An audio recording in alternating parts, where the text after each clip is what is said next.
just Googling your name as I'm preparing for Lord. this interview.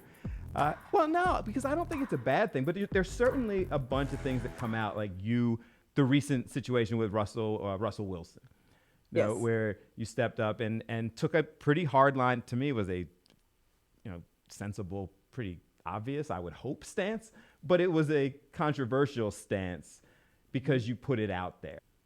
I will say with that story, it was surprisingly positive as far as like my feedback. I mean, the stuff that I've seen, I didn't see too many negative comments. I was actually pleasantly surprised that there was so much positivity. I think a lot of people in my same shoes. Like we are sick and tired of being represented by the lowest of the low.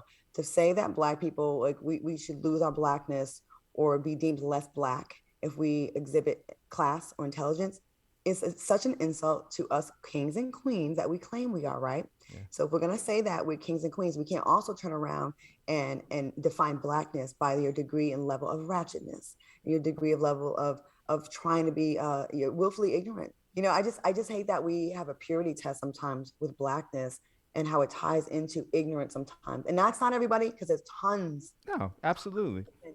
brilliant Black men and women that are proudly displaying their brilliance. But we also have a demographic, a part of us that is kind of glamorizing that element of us. And I think that makes more noise sometimes.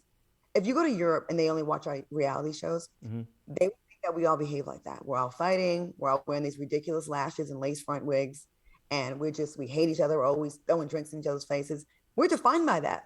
There's plenty of us that have summer homes in Martha's Vineyard, that go on vacations to Europe, that are well read, that go to museums and art exhibits, and we are still Black as hell. Okay, we are still proudly Black.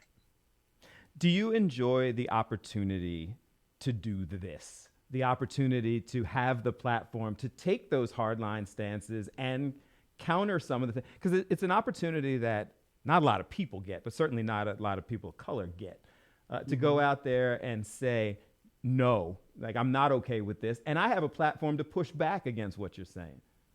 I love it.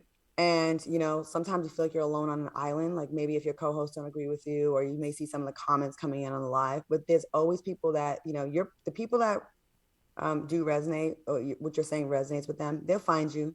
They'll reach out to you and they'll say, "I'm so glad you spoke up against this. I'm so tired. I feel the same way, but I feel like I'm alone in my thinking."